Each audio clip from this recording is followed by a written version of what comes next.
बिस्मिल्लाहिर्रहमानिर्रहीम, अस्सलाम वालेकुम। खेलों की खबरों पर तबसरों और तजियों से जिसकोर के एक और प्रोग्राम के साथ सैयद याह्या हुसैनी आपकी खिदमत में हाजिर है। पाकिस्तान क्रिकेट बोर्ड और पंजाब की निगरां हुकूमत के दरमियान पाकिस्तान सुपर लीग सीज़न 8 2023 के लाहौर में होने वाले मुकाबलों के लिए तनाज़ा हल हो गया। पीसीबी और पंजाब हुकूमत के दरमियान अखराजात की मद में कई दिनों से डेडलॉक बरकरार था। HBL PSL के पहले मरहले के मुकाबले कराची और मुल्तान में मुनक्किद हुए और दूसरे मरहले के मुकाबले लाहौर के कद्दाफी स्टेडियम और रावलपिंडी के पिंडी क्रिकेट स्टेडियम में खेले जाने हैं। लेकिन पंजाब हुकूमत ने PCB से सिक्योरिटी की मद में 90 करोड़ रुपए का मुतालबा किया था, जिस पर पाकिस्तान क्रिकेट बोर्ड की मैनेजमेंट कमेटी के चेयरमैन नजम अजीज सेठी ने फ्रेंचाइज मालिकान से हंगामी मीटिंग की और इजलास में फैसला किया गया कि सिक्योरिटी की मद में PCB कोई रकम नहीं देगा। पंजाब हुकूमत की जानिब से पाकिस्तान क्रिकेट बोर्ड से कई इजलास हुए, जिसमें पहले पंजाब हुकूमत ने 90 करोड़ रुपए को 45 करोड़ रुपए किया और फिर PCB के मुसलसल अपने मौके पर डटे रहने के बाद इस रकम को 25 करोड़ रुपए कर दिया। पाकिस्तान क्रिकेट बोर्ड सिक्योरिटी की मद में कोई रकम न देने के फैसले पर कायम रहा और लाहौर के मैच कराची मुंतखब करने की तैयारी शुरू कर दी गई थी। पाकिस्तान क्रिकेट बोर्ड की मैनेजमेंट कमेटी के चेयरमैन ने इस सूरत हाल में इतवार को वज़ीर आज़म पाकिस्तान मियाँ शहबाज शरीफ से रब्ता किया।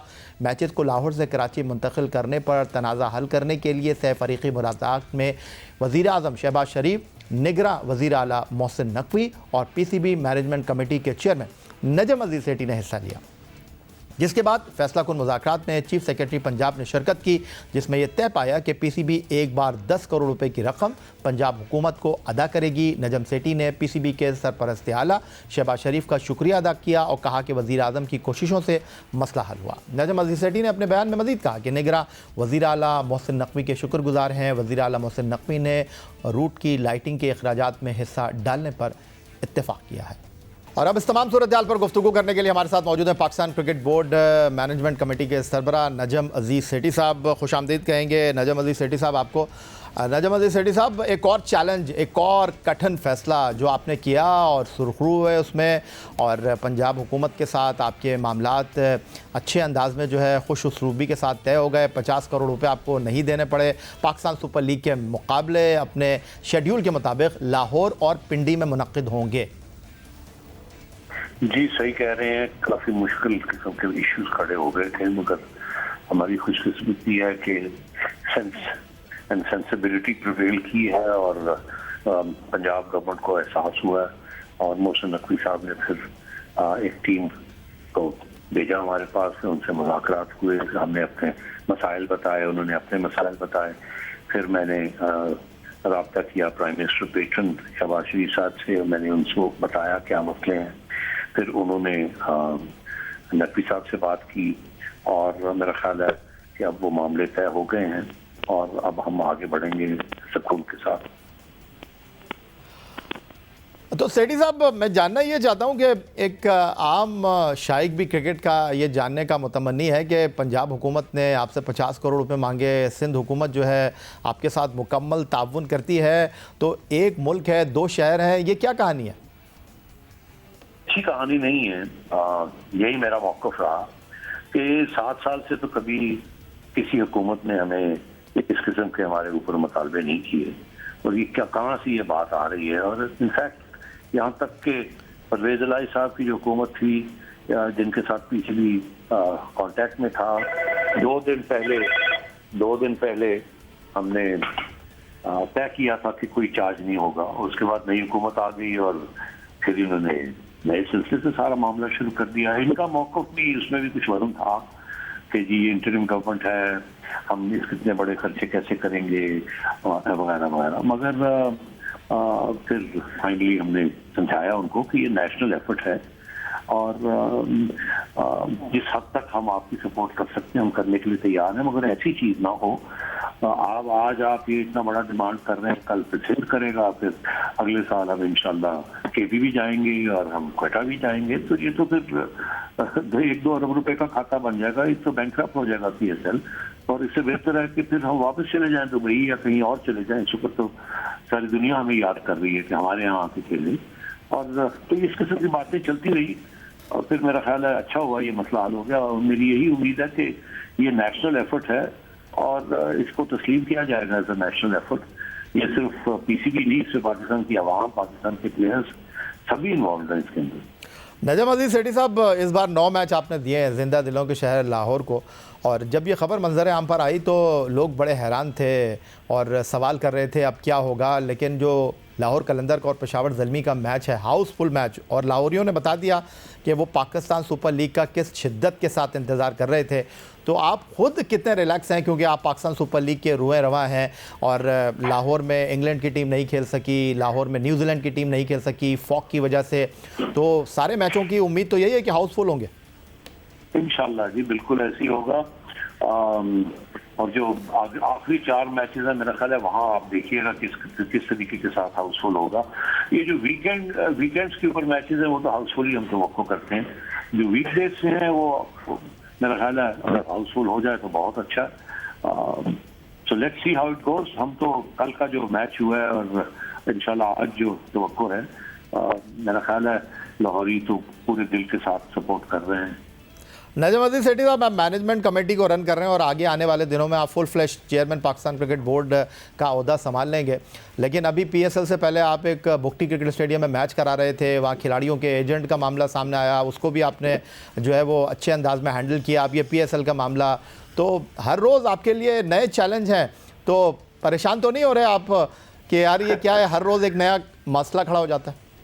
या वैसे यकीन करें कि पिछले दफा जब मैं यहाँ था, पहले 1 साल एज चेयरमैन, फिर 3 साल एज चेयरमैन एग्जीक्यूटिव कमेटी, फिर आखिरी साल जब नया दौर आया तो 1 साल एज चेयरमैन, इस किस्म के चैलेंजेस नहीं थे। सिर्फ शुरू में PSL के चैलेंजेस थे, बहुत बड़े चैलेंजेस थे, मगर उसके बाद ऐसे चैलेंजेस नहीं थे। आहिस्ता आहिस्ता इंटरनेशनल क्रिकेट वापस आनी शुरू हो गई थी, सिक्योरिटी पक्की हो गई थी एंड सो ऑन।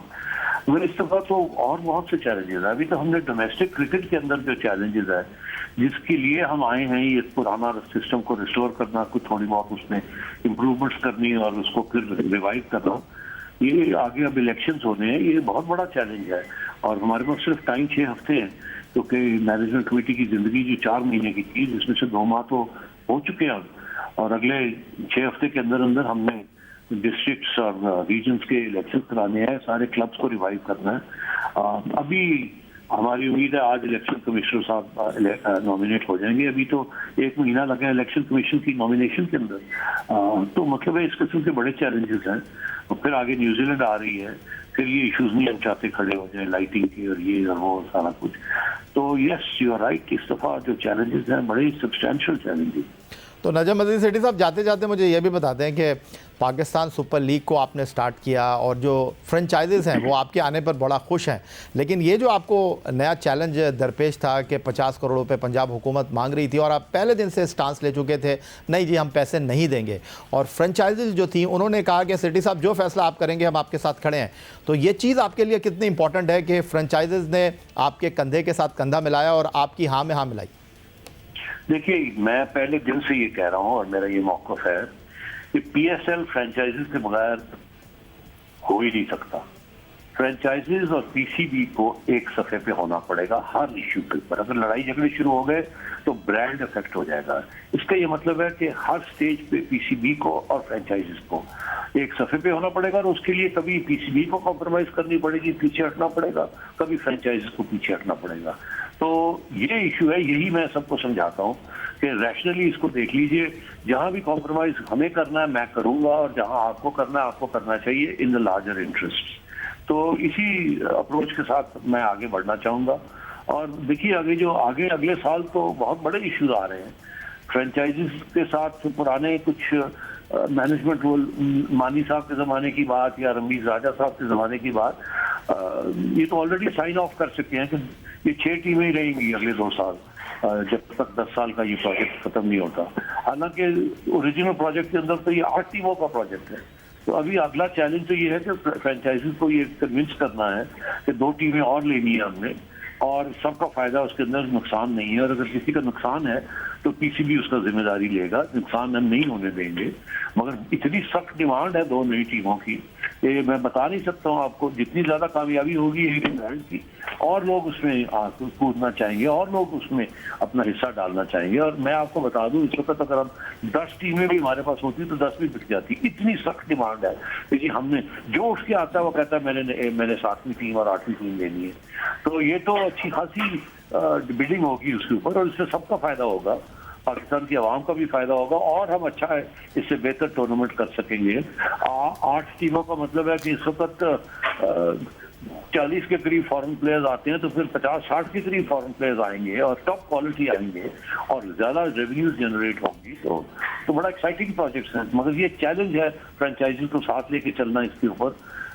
ये एक ही बात है। फिर आगे विमेंस लीग हमने लॉन्च करनी है। विमेंस लीग के लिए भी बहुत बड़ा चैलेंज है, क्योंकि हमारे पास तो शायद इस वक्त 15-20 समझे आप टॉप प्लेयर्स हैं। अब उनको 4 टीमों के अंदर डिस्ट्रीब्यूट करना, तो इसका मतलब 5-6 फॉरेन प्लेयर्स लाने पड़ेंगे और टीम्स को बैलेंस करना पड़ेगा, और वो भी खरीदने के लिए लोग तैयार हैं। तो क्रिकेट तो बहुत आ रही है और इंटरनेशनल प्लेयर्स आ रहे हैं, और ये जो पंजाब हुकूमत का मौक़िफ़ था, ये अगर जल्दी हम हल ना करते तो इसका बड़ा बैकलैश हो सकती थी कि जी सिक्योरिटी ठीक नहीं है या सिक्योरिटी के ऊपर इश्यूज हैं। तो यही हमने उनको एहसास दिलाने की कोशिश की है। बहुत शुक्रिया आपका नाजम अजीज सेठी साहब। हमारे साथ मौजूद थे पाकिस्तान क्रिकेट बोर्ड की मैनेजमेंट कमेटी के सरबरा, और पाकिस्तान सुपर लीग के दौरान जो मामला पीसीबी और पंजाब हुकूमत के दरमियान हुआ उस पर अपनी राय का इजहार कर रहे थे। मिलते हैं एक ब्रेक के बाद।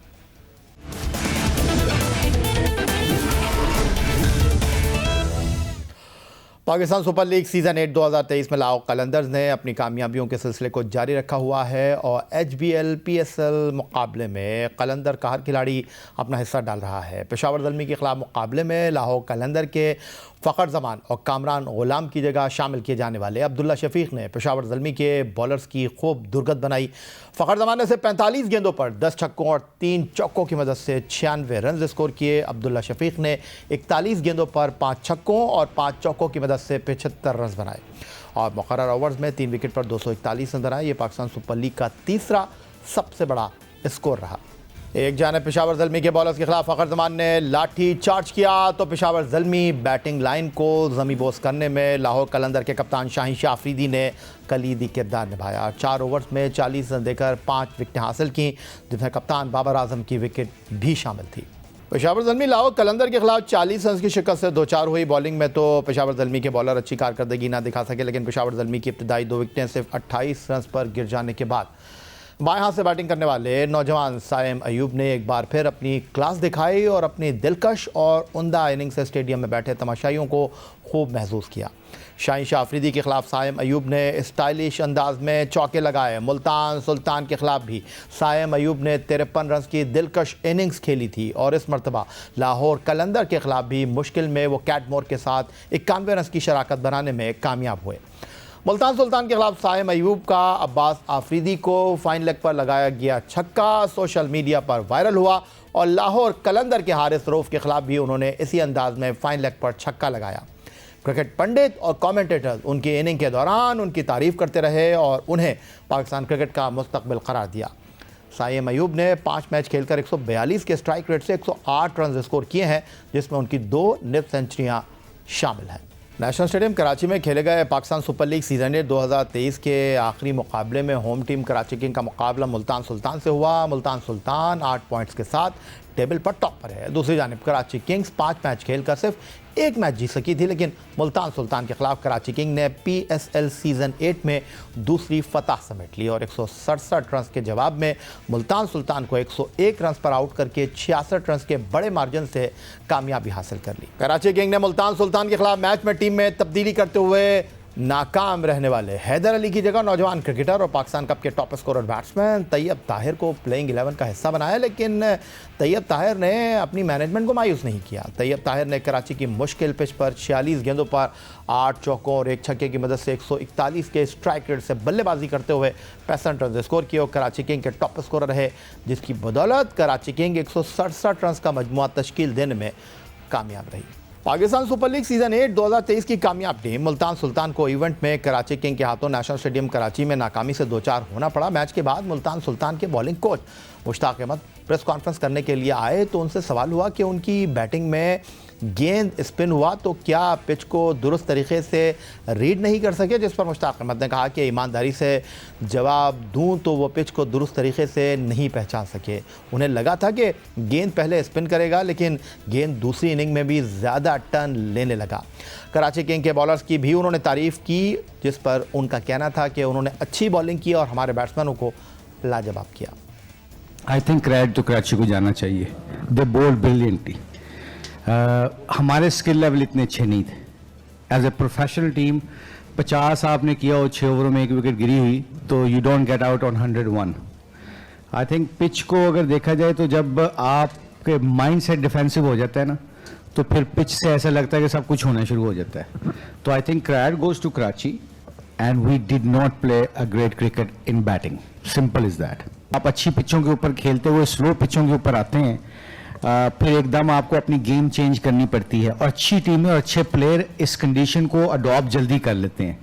इसी से हमारी जो गलती हुई कि हमने कंडीशन को रीड नहीं किया। Even I can be very honest with you, हमारे से एज ए पिच भी हमने रीड इतनी अच्छी नहीं की। हमने समझा कि शुरू में स्पिन होगा, वो हालांकि शुरू में स्पिन इतना नहीं हुआ जितना बाद में हुआ, एंड बाद में भी स्पिन इसलिए हुआ कि will let them ball spin, उनको स्पिन करने का मौका दिया, डिफेंसिव हो गए लंबा जाने के चक्कर में। तो आई थिंक ये दोनों मिक्सर हैं इसमें। हमने एज ए प्रोफेशनल, हमने एज ए टीम, हमें जल्दी कंडीशन को अडॉप्ट करके जो मुल्तान में क्रिकेट खेल रहे थे वैसे ही पॉजिटिव क्रिकेट खेलनी पड़ेगी हमें।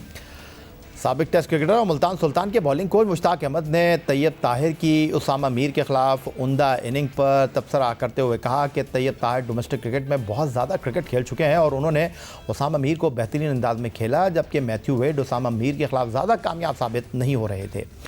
उसामा मीर की बॉलिंग में निखार की वजह भी डोमेस्टिक क्रिकेट है, क्योंकि उन्होंने भी रेड बॉल से लंबे लंबे स्पेल करके रिदम हासिल किया है।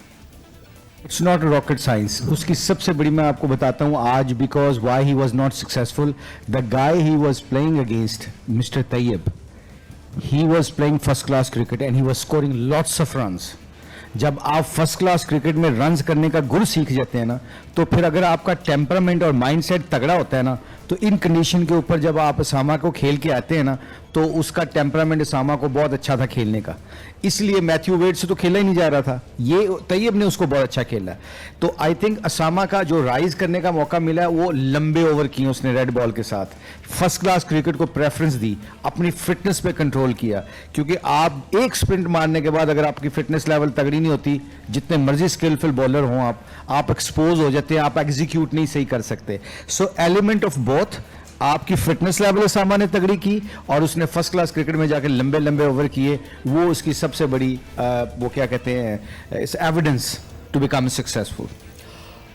पाकिस्तान सुपर लीग में डेब्यू करने वाले तैयब ताहिर ने 65 रन की शानदार इनिंग खेली और मुश्किल पिच पर वो कराची किंग के टॉप स्कोरर रहे। प्रेस कॉन्फ्रेंस में तैयब ताहिर बोले, पिच बैटिंग के लिए आसान नहीं था और उन्हें मालूम था कि दूसरी इनिंग में ये ज़्यादा मुश्किल हो जाएगा। मैथ्यू वेड बड़ा खिलाड़ी है, लेकिन गैर मुल्की क्रिकेटर्स को स्पिन खेलने में मुश्किल होती है, इसी वजह से मैथ्यू वेड कामयाब नहीं रहे। सम टाइम ये प्लेयर का डे होता है कि जब उसकी लग रही होती हैं, उसकी उस तरह नहीं लग रही थी जिस तरह वो बड़े प्लेयर हैं, वो बहुत अच्छा खेलते हैं। आज उनकी उस तरह नहीं लग रही थी क्योंकि विकेट भी थोड़ा टर्निंग था और अच्छा वो रिवर्स स्विंग हो रहा था।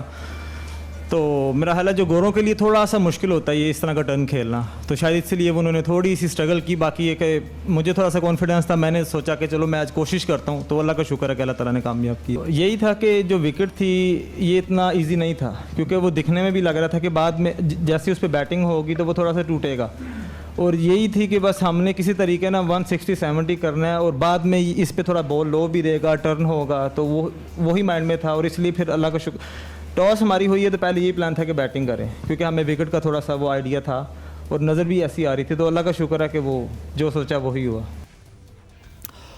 पेशावर ज़ल्मी के खिलाफ कामरान गुलाम की जगह शामिल किए जाने वाले लाहौर कलंदर के बल्लेबाज अब्दुल्ला शफीक ने कहा खुशी है कि उन्होंने टीम की जीत में अपना हिस्सा डाला।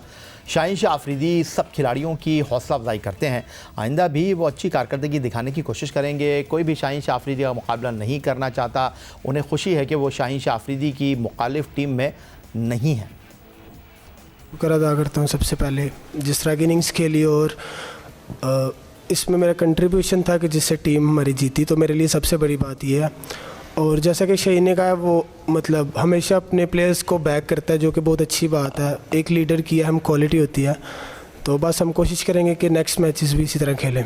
जी बिल्कुल यही है कि जैसे मैं पहले मैचेस नहीं खेला, बट जो खेले हैं वो काफ़ी अच्छा खेले हैं इसमें। और क्रिकेट है ऐसे आप रोज़ नहीं परफॉर्म कर सकते, बट उन्होंने भी काफ़ी अपना अच्छी परफॉर्मेंसेस दी हैं। और जब मुझे चांस मिला तो मेरा यही प्लान था कि अपना बेस्ट करूं और कोशिश करूं जिससे इस तरह की कंट्रीब्यूशन करूं कि टीम जिससे मैच जीते। तो होपफुली मैं उसमें कामयाब रहा। जी ये तो बिल्कुल आप सही कहा है, कोई भी नहीं फेस करना चाहेगा शाहीन को नेट्स में, इवन के मैचेस में भी। तो मैं उस लिहाज से काफ़ी लकी हूँ कि मुझे वो फेस नहीं करना पड़ रहा शाहीन, सिर्फ ऑल दो प्रैक्टिसेस तक ही फेस करना पड़ता है। पाकिस्तान सुपर लीग से जुड़ी खबरों को ब्रेक लगाते हैं, कुछ बात करते हैं बॉडी बिल्डिंग की। कराची बॉडी बिल्डिंग एसोसिएशन के तहत मिस्टर और जूनियर मिस्टर ईस्ट 2023 का सालाना मुकाबला रंगून वाला हॉल कराची में मुनक़िद हुआ, जिसमें मिस्टर का टाइटल मोहम्मद आसिम और जूनियर का टाइटल मुदस्सिर हसन ने अपने नाम किया। मेंस फिज़िक का टाइटल हमज़ा खान और जूनियर मेंस फिज़िक का टाइटल मुदस्सिर हसन के नाम रहा। मास्टर का टाइटल मोहम्मद इमरान ने हासिल किया। कराची फिटनेस चैलेंज 2023 का टाइटल इरफान अली के नाम रहा। इवेंट के मेहमान खुसूसी पाकिस्तान बॉडी बिल्डिंग फेडरेशन के सेक्रेटरी तारिक ज़फ़र थे। दीगर मेहमानों में सिंध बॉडी बिल्डिंग एसोसिएशन के सरपरस्त खुर्शीद हसन, इकबाल राजपूत, शेख शकील और दीगर शामिल थे। मुकाबलों की judging IFBB Mohammad Iqbal, mister Sindh Raees Ahmed Khan और IFBB जज आमिरुल्लाह ख़ान ने अंजाम दिए। यही था जनाब आज का हमारा ये प्रोग्राम। ट्विटर पर आप मुझे फॉलो कर सकते हैं, आप हमें ईमेल कर सकते हैं, अपनी राय से आगाह कर सकते हैं score@geo.tv पर। इस दुआ इस उम्मीद इस तवक्को के साथ कि पाकिस्तान में खेल और खिलाड़ी तरक्की करते रहें। सैयद याहिया हुसैनी को स्कोर की पूरी टीम के साथ अगले प्रोग्राम तक के लिए इजाज़त दीजिए। अल्लाह हाफ़िज़।